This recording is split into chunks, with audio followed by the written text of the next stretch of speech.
Hey and welcome back to Fanfic Reading. Today we are reading How It Feels by Raalm and ToxicExotic. I hope you enjoy. Chapter 65, Truth. And that, children, is how I saved Gossan with nothing more than my trusty blowhard and a pillow. Asking for nothing more than a cabbage in return, I was hailed a hero, and am still welcomed back with open arms to this day.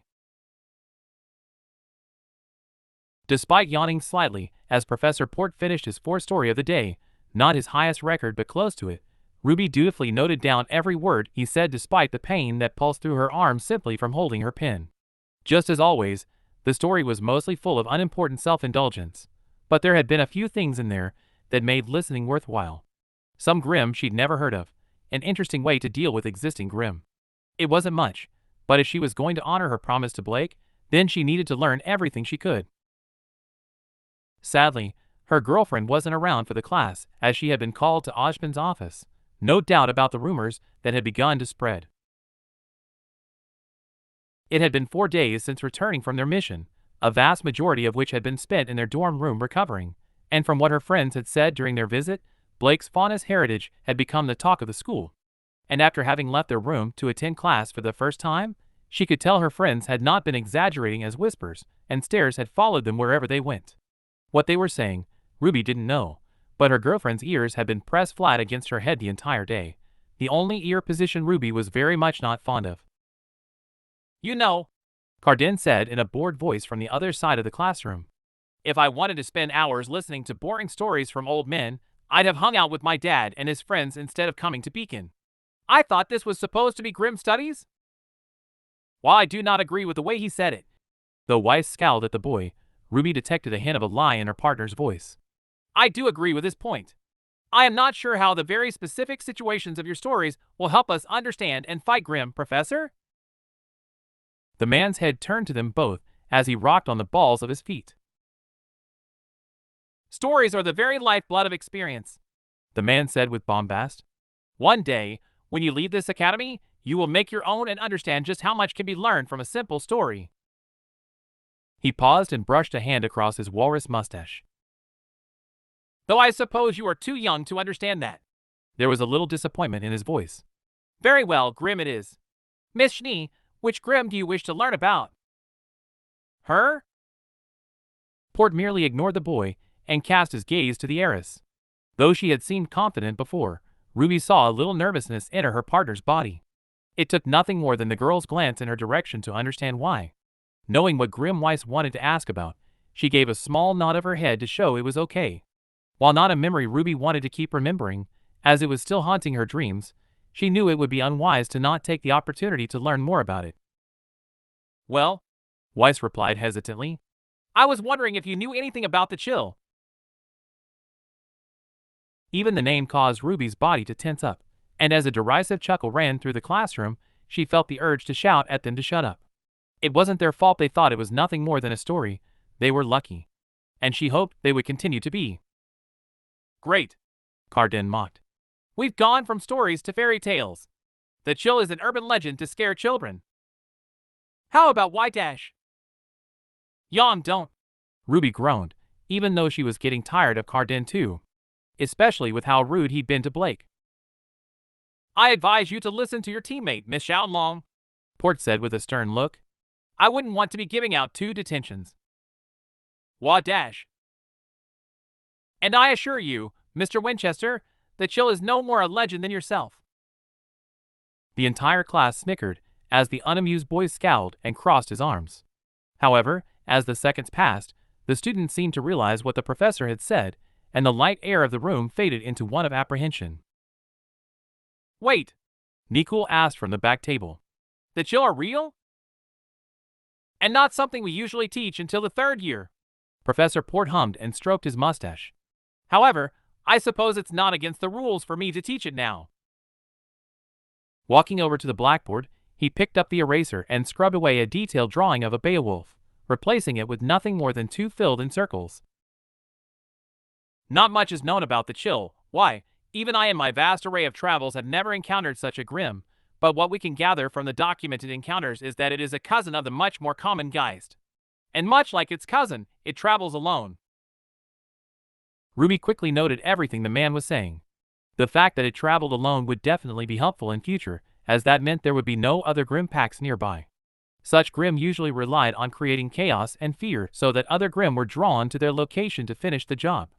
Unfortunately, after that little piece of information, the man turned towards what the Grimm itself did to the victim, and no new information was gained, only a gradually increasing nausea as she remembered Prince's dying groans. It was a feeling that the entire class, even Cardin, seemed to share as he finished detailing its effects. "So, can you actually get a chill out of someone?" Weiss asked, a little queasiness to her own voice. "Before brain damage occurs?" "Of course, child. Nothing in this world is without weakness." Port chuckled. "The chill is a creature of cold and kills by rapidly inducing hypothermia. As such, an injection of fire dust into the bloodstream makes the body inhospitable and weakens it on release. I believe it was the Elysians who used to eat dust tablets to keep the chill at bay."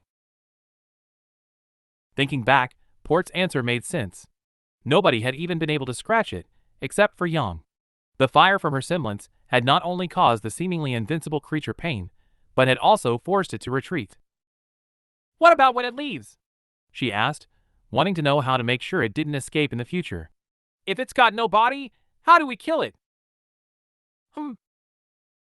The man walked over to a large cupboard on the other end of the room and pulled it open to reveal a wide array of tools. RWBY could easily forgive anyone who felt uneasy looking at them. Weirdly shaped saws, spiked clamps, scissors the size of her forearm, among many other things. While RWBY knew each of them had a use against Grimm, they certainly didn't look too dissimilar to instruments of torture. Reaching inside, the portly man pulled out a hollow sphere with a gap on one side and a handle at the other. Twisting the handle, the open end of the sphere snapped shut with a loud clang. "A phantom cage is the best tool so far," the teacher hummed. "The eyes are the only tangible part of the Grimm, so trapping them inside this is your best bet. Once it's trapped, fill the cage with fire dust from the port on the handle and burn it alive." RWBY couldn't help but scowl at the device. While it certainly seemed well made and no doubt did its job, it was definitely not the most journey-friendly tool in the world. It was too big and too clunky to include in a pack for every journey, especially considering how rare the chill apparently were.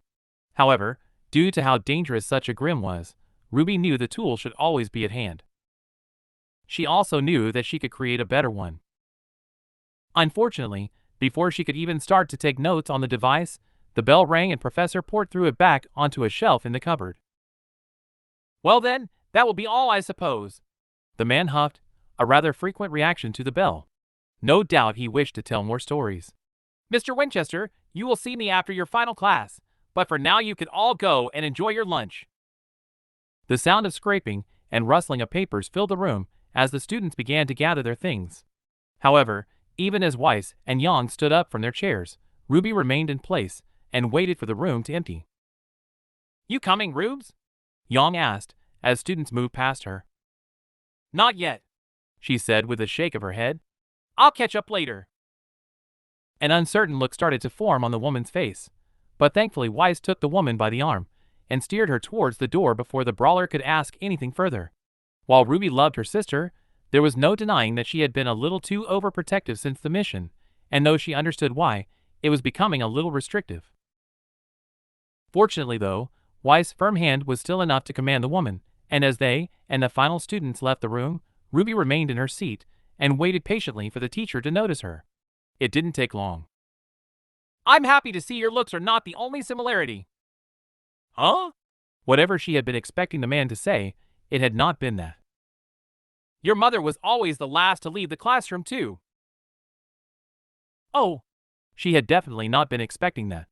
"Right. You were a teaching assistant when she was here, right?" "MHM. He nodded, sitting down at his desk. "Such a voracious appetite for learning. Barely a class would pass when she didn't give Dr. Carolia, rest her soul, a thorough back and forth on the best ways to fight the vicious hordes that roam the woods. I'm almost certain my former mentor hated her as much as she loved her." Of all the things she imagined her mother doing, arguing with teachers was not one of them. Just the image of the happy woman doing such a thing was enough to make RWBY chuckle a little. "But with the story I have been hearing in the staff room, I'm assuming that is not what you wish to talk to me about." To RWBY's surprise, The man had dropped his usual bombast, and his voice had taken on a much more understanding tone. The man was right, though, and she gave a small nod of her head. "Then confess to me your woes, Miss Rose, that I may put them at ease." She hesitated slightly. She knew what she was about to ask for might sound a little rude, and very inconsiderate. If someone asked the same of her, she doubts she would be happy to indulge the request. "Well," she took a deep breath and shook her head. "Professor Ashbin."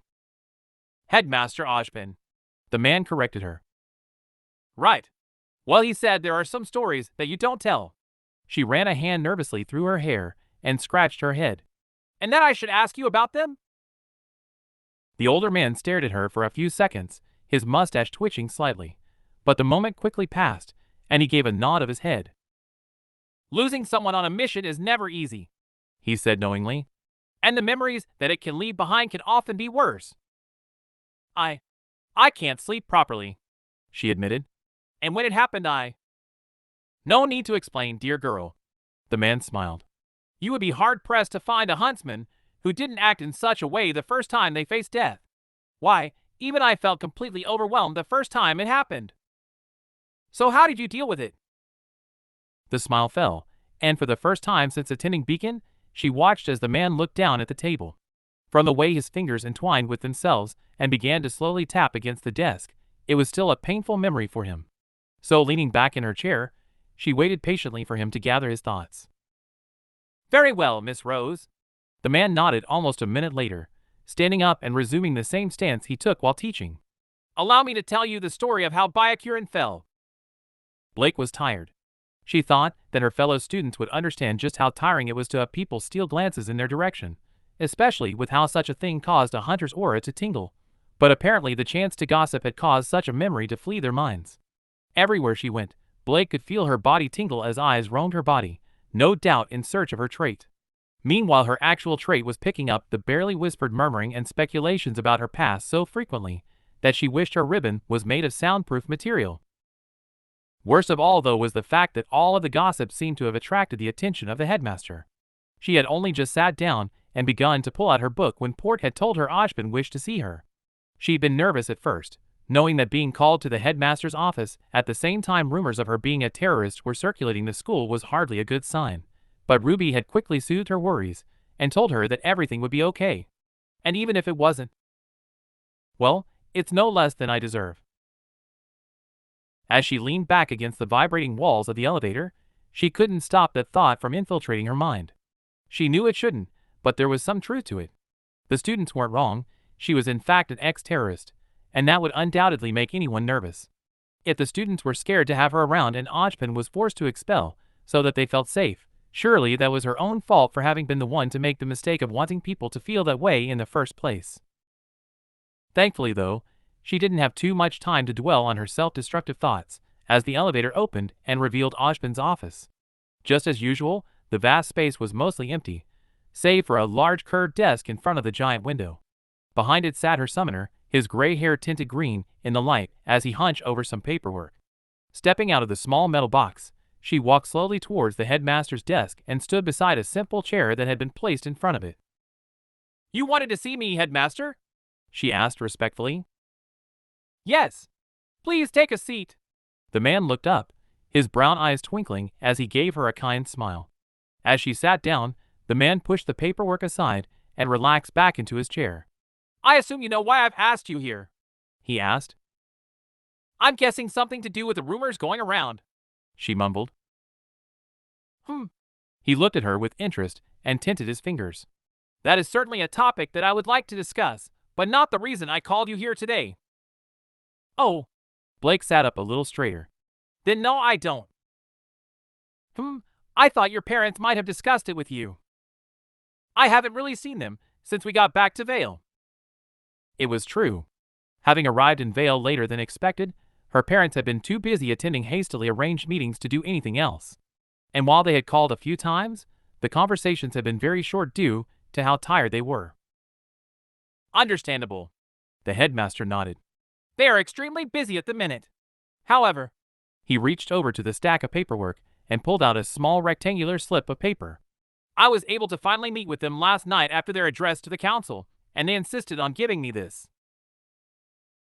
He placed the slip of paper on the table. The full amount of your tuition for the rest of the year. Oh. She reached out and picked up the slip of paper to see that it was indeed what Ashbin had said it was. She hadn't even talked to her parents about the school loan she'd taken, and definitely hadn't asked them for money, but maybe that was why the check felt so warm. However, Ashbin continued, since you are the beneficiary, I do need your permission to accept this as payment. Right. She placed it back down with a smile and pushed it back towards him. Sure. Though it definitely wasn't needed, she wasn't going to turn down her parents' attempt to show her that they cared for her and approved of her new path. Perfect. The gray-haired man smiled, picking the slip back up and putting it aside. Now, about these rumors? Suppressing a groan and wishing the previous conversation had lasted longer, Blake slumped back in her chair. While Ashbin had been aware that she was a fauness for months after an incident at the docks, she had never told him everything about her past. In fact, she had blatantly lied when asked. I understand that the students have become aware of your past. There was a knowing tone in his voice, and as she looked up and met her teacher's eyes, she saw that there was not a hint of surprise in them. You knew? Ashbin merely chuckled. I've known who you are since you applied to this school, Miss Belladonna. The Faunus News Network has many wonderful articles on fishing, so I tend to stay subscribed, and I remembered seeing an article on your departure from the island some years ago. And you still let me in?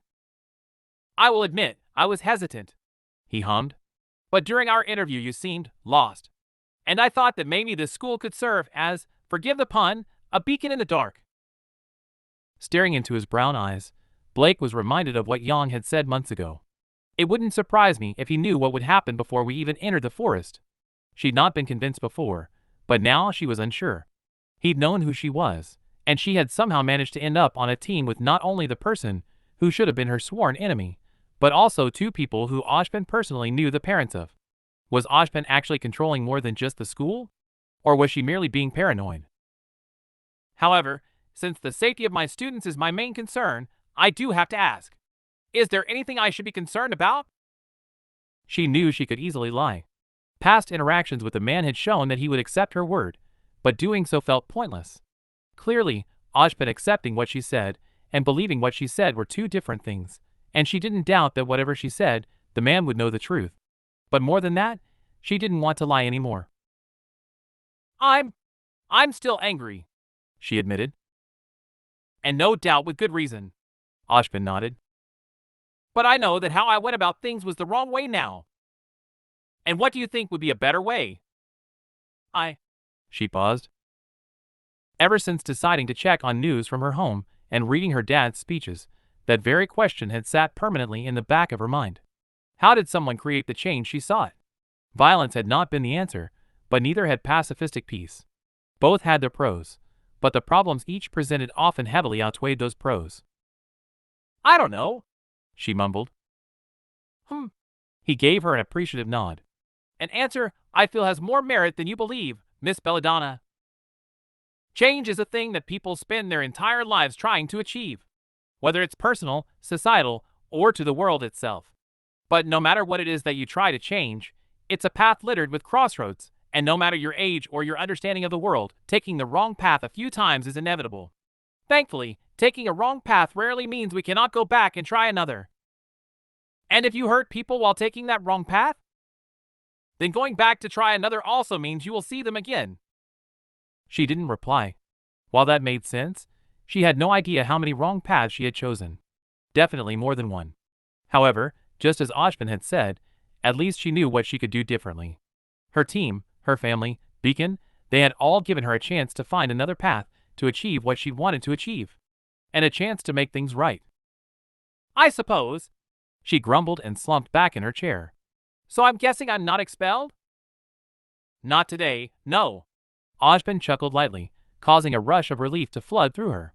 Though I should say that, as much as I trust you, I will be keeping a close eye on the situation for a little while. While we try to reduce it as much as we possibly can, I understand how cruel students can be, so please make sure to reach out instead of taking matters into your own hands, as Miss Schnee and Miss Xiaolong have been tending to do.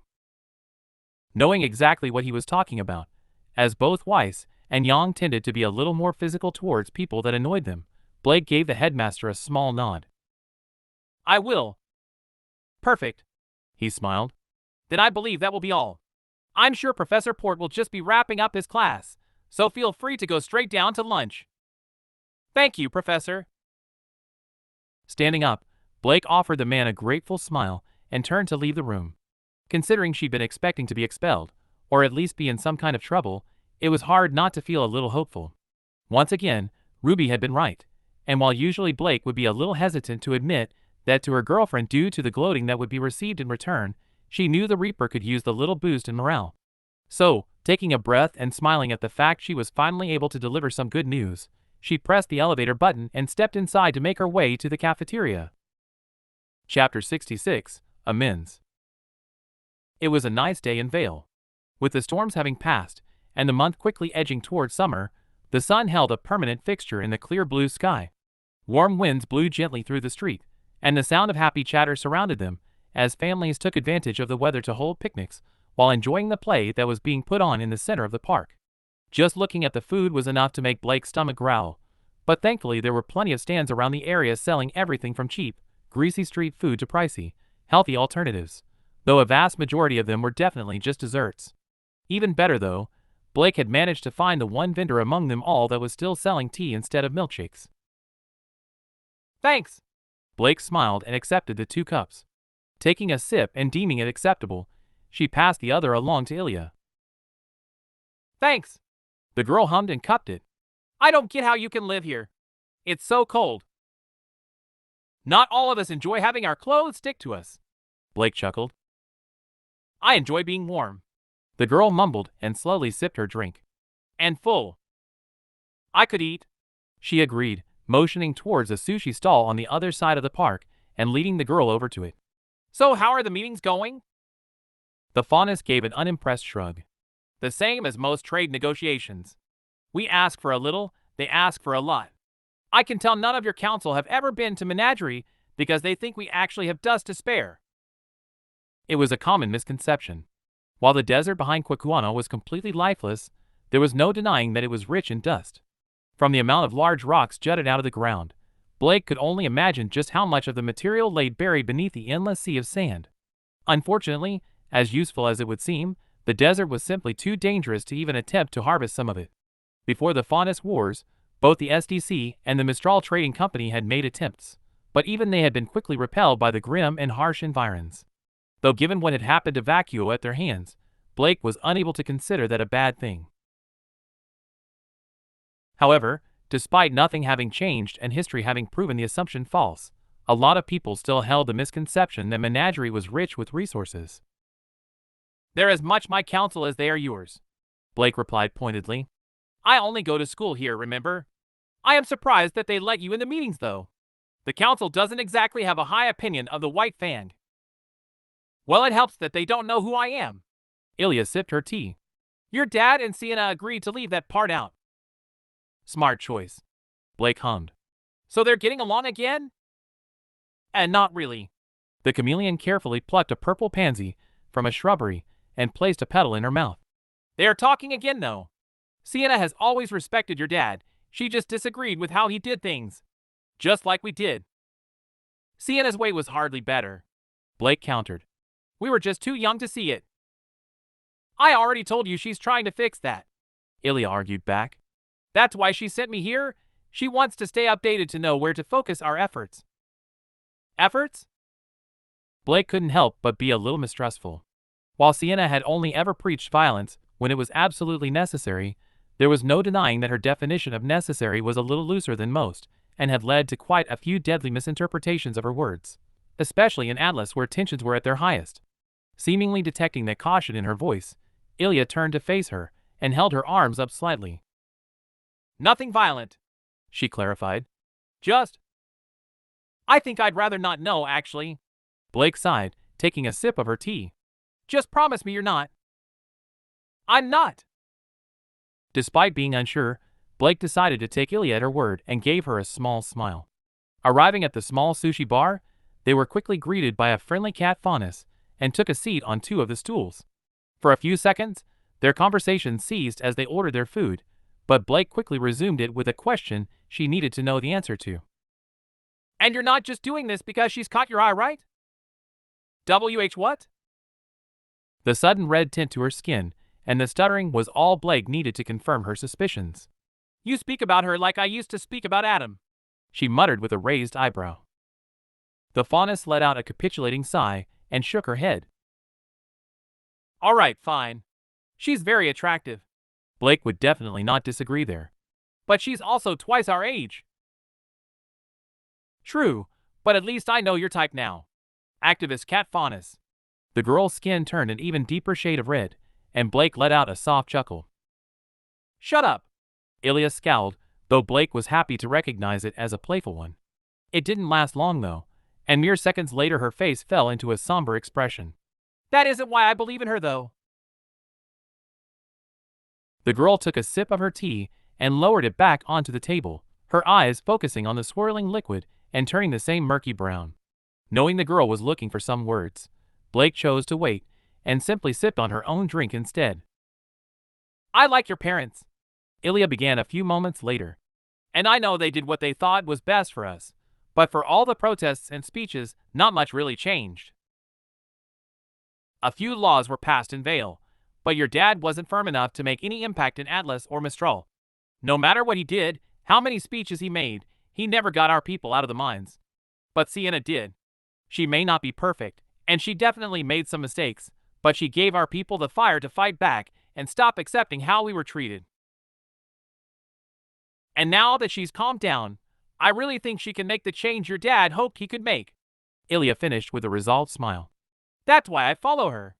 Not because of looks, but because I really do think she's the best chance for our people to start to get the equality we've been after for centuries. As Ilya spoke, Blake was once again hit with the same familiarity as when she read her old diary entries about Adam, but there was something else there too. There was caution, an acknowledgement that Sienna had made mistakes. It was something Blake had never been able to do until it was too late, and it was that caution that made Blake feel a little more comfortable with Ilya's decision. Not completely, but enough to know that the girl was not blindly following someone she admired. I'm not going to talk you out of this, am I? The girl gave a shake of her head, and Blake let out a soft sigh. All right, just promise me that you'll get yourself out if things don't change. Don't make the same mistake I did. I will, Ilya said with a nod. But you don't have to worry. Sienna's not Adam. She paused for a second and fiddled with what remained of the flower. And neither is Ruby. I'm sorry I said she was. It's fine. Blake breathed, reaching out to pull one of the petals from the flower and placing it in her own mouth, enjoying the light minty flavor. I get you were just jealous? Well, I was going to say worried, but that too. Old habits die hard, I guess. Blake stayed quiet for a moment. Though she was very aware of how Ilya had felt about it, her admission of jealousy was the first they had ever actually spoken of it. Surprisingly, however, it wasn't as awkward as she thought, but Blake still felt a little bad for the girl. I'm sorry, I never let you down properly, she mumbled. I thought if I did then things between us might change, so I just tried to ignore it. That wasn't fair. Not your fault. Ilya shrugged and placed the center of the flower aside for later. Was my own stupid crush, though I'm guessing I can take that as a rejection. Blake reached out to take her friend's hand. I always loved you, Ilya, Blake admitted with a soft smile. Maybe not in the way you wanted me to, but your friendship is probably the only memory I'm glad to have from those days. For the briefest of moments, Ilya's skin tinted blue and a slight sadness entered her eyes, but it quickly faded and the smile was returned. Thanks, she muttered. Happy that they had both finally gotten some closure, Blake let go of Ilya's hand as the food was placed in front of him. It was good to finally be able to talk to her again without the tension that had been present during the mission. So, she said, her stomach grumbling as she got ready to eat. What would I have to do to get you to come spar with us at Beacon? It would be cool to actually introduce you to my team properly. I thought you didn't want me anywhere near the Schnee. That was when you were angry, Blake hummed, taking a bite out of a tuna roll. Which you're not anymore. I'm still not sure how I feel about her. I won't deny, She's a little rough, Blake chuckled. But she's nothing like her dad, and if you hang out with her for a bit, you'll see that. Ilya didn't seem convinced. Besides, she's an excellent fencer, so I'm sure she could give you some tips. The girl let out a small, reluctant breath. You not gonna give up till I agree, are you? A bad habit I got from my partner, Blake chuckled. Ugh, fine, Ilya groaned. I promise to think about it if you pay for the meal. Done. Blake smiled happily, settling back into her chair to enjoy the sushi. For the first time in just over a week, Ruby felt at peace. Headphones on and music blaring, she laid on top of the small bookcase beside the open window to enjoy the warm air while scribbling away in her notepad. Small diagrams and plans littered half of the pad, and more notes than she had taken for any of her classes filled the margins as she reveled in once again being able to write without being subjected to excruciating pain. Ever since returning from the mission, doing pretty much anything had been a chore. Holding a pen had caused sharp pains to tear up her arm. Standing up for prolonged periods of time was torture on her legs to the point where she had taken to sitting in the shower, and even sitting was enough to cause her ribs to hurt. Worst of all, though, was that her skin had constantly been tingling as if thousands of ants were crawling over her throughout the entire day, the feeling so annoying that she had asked Nora how on remnant she dealt with her semblance. Unfortunately, the ginger girl had merely answered that she liked being tickled, so quite enjoyed it, which, while being very Nora, wasn't helpful at all. Thankfully, though, her recovery had finally finished, and she had awoken that morning with her body completely free of pain. Almost immediately, she had jumped out of bed and given her side a few twirls, enjoying the feeling of once again being able to hold her darling, at least until she'd accidentally woken up her partner by cutting the top off of one of her bedposts. Needless to say, Weiss was not amused, though the woman had quickly calmed down. Looking across at her partner, the striking girl sitting at her desk with her queen lancer curled around her chair and a palm-sized Beowulf playing with a ball of paper atop the table, she watched as the heiress typed away on her tablet, inputting data and running simulations. Unlike usual, her shoulders looked relaxed, and though the lightning scars were still reaching just past her wrist, the pain didn't seem to be bothering her, or maybe she'd simply gotten so lost in her pet project that she could no longer feel the pain, which was not too usual when Weiss sat down to work on her dusk guide. However, despite not wanting to distract the woman when she was clearly enjoying herself, Ruby did need her help, so stood up and slowly walked over to the other side of the room. As she approached, the miniature Beowulf abandoned its ball and trotted over to the edge where she used a single finger to scratch its tiny head. The second her finger touched the shining white creature's fur, its owner gave a small jolt and looked up from her device. Mind checking these dust numbers over for me? She asked politely. Fine, Weiss sighed, placing her device down and reaching out for the notepad. What is this anyway? A new phantom cage, Ruby admitted. The other ones are too clunky and hunters should have them on us at all times, even if the chill are rare. She'd half expected Weiss to call her stupid for worrying about such a thing, and was ready to defend her position, but to her surprise the woman simply gave a nod and ran her finger across the page. Hard light instead of fire? Easier to control, Ruby explained and pointed to the diagrams. Those poles there refract the light around to create the cage, and can be pulled back towards the handle to close it, pushing the orbs onto these spikes and destroying them. The problem is, you are having trouble with the intensity of the hard light. Exactly. I haven't really worked with it before. Weiss hummed, absent-mindedly tapping her device, Ruby hearing a ping from her own scroll. Hard light burns too hot to not use a coolant.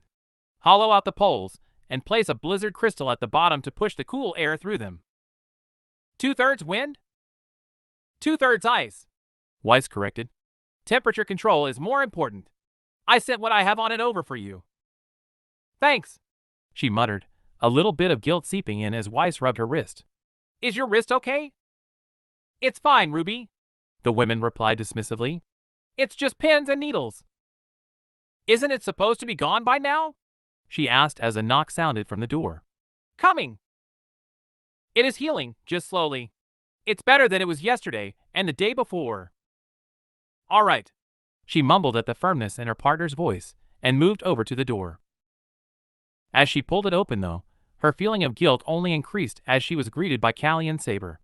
The former wore a long black hakama with gold trim, and a one-sleeve bolero, her skin shining for the first time since meeting her due to it no longer being caked with dirt.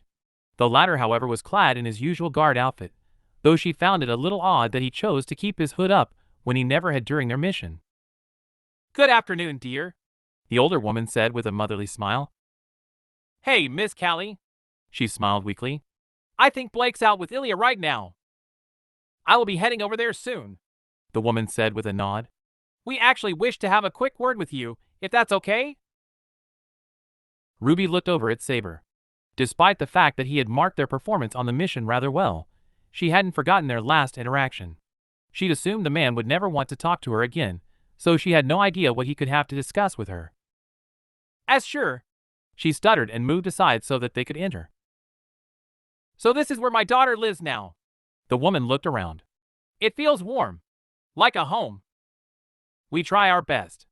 Ruby sat down on the edge of her bed, Allie growing slightly and bounding over to jump up onto her lap. "It's nice," Saber commented. "Havens were too big." "Well, Mistral does have a tendency to go overboard," says the girl who comes from a floating city, Callie jabbed, her tone light enough that even Weiss couldn't take offense. "More of a tactical decision than one made out of desire for comfort," Weiss replied smugly. "According to my sis Dash." "So what did you want to talk about?" Weiss scowled at her and her lancer buzzed at the interruption, but Ruby knew just how long Weiss could go on about her sister. "Well," the woman reached out to scratch Allie's ears. "As I'm sure you are aware, Petley was placed in a grieving house when we returned to Vale." She gave a small nod. Ochbin had told her as such when they'd returned, but he'd not really gone into much more detail other than that she was going to make a full recovery. Unfortunately, since she wasn't family and the girl was still a child, she hadn't been allowed to visit. "Is she okay?" "She's healing, albeit slowly," Callie sighed sadly. "Dottie is looking after her, and the doctors finally managed to activate her aura, but her face and arms are going to be permanently scarred. Those scars are incomparable to the knowledge of where she got them," Saber replied with a heaviness in his voice. "Every day she'll look in the mirror and be forced to remember. It's not a fun life." Ruby glanced across at the man and saw him gently touch the vicious-looking scar that ran down from his hairline over his right eye. Looking at her partner, she raised an eyebrow at her, but only received a shrug in return. She'd never really thought about it, but it suddenly dawned on her that she had never once heard or seen Weiss treat her scar with any kind of disdain. "I've no doubt," Callie agreed, "though I am hoping she can find some peace on Wednesday." Ruby tilted her head. "What's happening then?" "Her brother's funeral. The mortician finally released his body, and he's being buried at noon. Which is actually why I'm here. Petley would like you all to attend." "Us?" Ruby blanched. Petley had been another one she thought would never want to see them again. "Prince liked you all, and you were good to her," Callie hummed.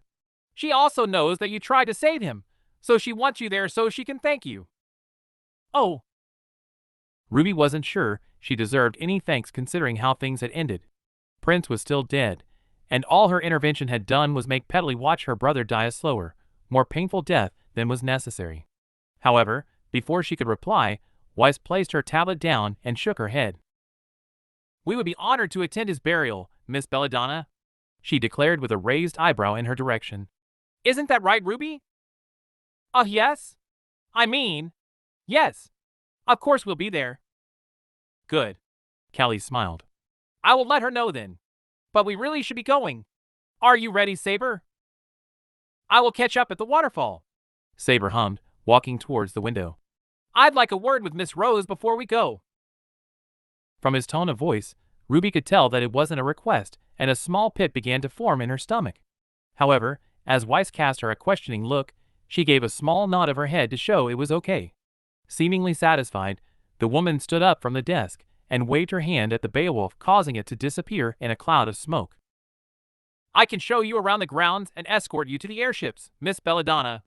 The heiress smiled kindly, earning a nod of appreciation in return. "Scotty?" Tapping her shoulder and looking towards her lancer, the creature gave an annoyed chatter as it began to shrink. Nevertheless, its wings stretched out behind it, and it took to the air. By the time it landed on its owner's shoulder, it was barely bigger than Ruby's forearm.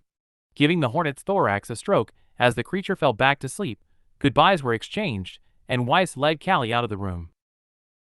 Left in silence, Ruby quickly began to fiddle awkwardly with her thumbs. With no idea what to say to him, and worrying that anything she did say would cause an argument, she opted to stay quiet until the man was ready to talk. Thankfully, it didn't take long, and the man soon let out a small breath. "I don't blame you for being cautious after the last time we spoke," the man acknowledged, an unmistakable hint of regret in his voice. "My behavior was, well." He fell silent, and Ruby watched as he pulled his hood down and scratched the back of his head. Whether it was the remorse in his voice, or the uncertain action she had seen from her sister her whole life, she didn't know, but she felt her discomfort ease a little. "I didn't act any better," she admitted and hung her head. "You were just trying to save people." "Regardless, I allowed my anger to get the better of me and took it out on your team when you were only there to help. None of you deserve that." Though Ruby definitely agreed with that, she also knew that Saber had valid reasons for being as angry as he was. Seeing how Blake had been treated over the last week and how Velvet had been treated before that, as well as learning from Gyra just how much Menagerie struggled to have what other kingdoms considered common conveniences, it was easy to understand exactly why Saber had assumed the worst. "Believe it or not, Miss Rose," the man continued and leaned against the bookcase, "I used to be a lot like you." "Like me?" she queried. "Hopeful," he answered. Ruby squirmed a little. "What changed?" He didn't answer straight away. Instead, he just shook his head. "I became a huntsman," he said simply, his blue eyes flicking across to meet hers. "Growing up, all I wanted to do was help my people feel safe. I trained tirelessly, I attended Haven and graduated near the top of my class, and when I got home I reorganized the guard and trained others to do the same. But protecting people, it's not as easy as it sounds in the stories. As much as I wanted to save everyone, I couldn't, and not accepting that reality only meant that more people would die." As the man stopped talking, Ruby remembered the story Professor Port had told her. Aside from a few minor details, their stories were frighteningly similar, as was the story Crow had told her of her mom, as well as what Ochman had said. Sadly, she was beginning to doubt that there was a single hunter out there who didn't have such a story. "But how did you accept that?" she mumbled quietly. "How did you accept that you left someone to die?" "I can't answer that for you," the man sighed. "Everyone is different, and you should find your own way. But you do need to find a way to accept it, Miss Rose, because if you don't, then you will always be a liability." Looking down at her lap, Ruby let out a low breath. She didn't want to be a liability, especially not to her team, but she knew he was right. If she kept on acting as she had, then one day someone she could have saved would get hurt. Maybe even someone she loved. But she still had no idea how to accept such a thing. The idea of leaving someone behind, of giving up on them, it hurt to even think about. I'll think about it." The man gave a small nod and pushed himself away from the window. "Thank you," he said as he made his way towards the door. "You're a good huntress, Miss Rose. I just don't want to see this life crush you as I've seen it do to so many." "I know." She really did. The last week of her life had not been pleasant. The nightmares had still yet to stop, and the knowledge of just how much pain she had caused had been constant when awake. Unfortunately, it was becoming undeniable that those things were going to become common in her life, and as much as she loved being a huntress, she worried about just how long she would be able to handle it. How did Mom handle it? She wondered as Saber left the room, leaving her alone with her thoughts. Though she barely remembered anything about her, she knew from Yang and her dad and everybody in Patch that the woman was exceedingly caring. People often spoke of just how willing she was to help in any way that she could. Yet, according to Crow, even she had learned to accept that sometimes things had to be done in order to save a life. How had she come to terms with the fact that she had to hurt someone, or allow someone to get hurt, in order to do her job? She didn't know, and she would never know. Whatever wisdom or advice she could offer was gone, and neither her dad nor Yang felt things the way she did. So, wiping a tear away from her eyes, Ruby pulled her scroll from her pouch and unlocked it, quickly bringing up an old picture that had been placed into its own folder. On the screen was her mom, the woman's red and black hair standing out brilliantly against her white cloak. Sat on her shoulder was another girl, only 2 years old but already poised to be a carbon copy of the older woman. It wasn't much, but it was her favorite. And despite offering no answers to the question she wanted, the smile on the woman's face was enough for Ruby to know that she would find her answer one day. If someone as amazing and caring as her mom had, then so would she. And that's all for today. Thanks for coming by and hanging out. I hope to see you next time.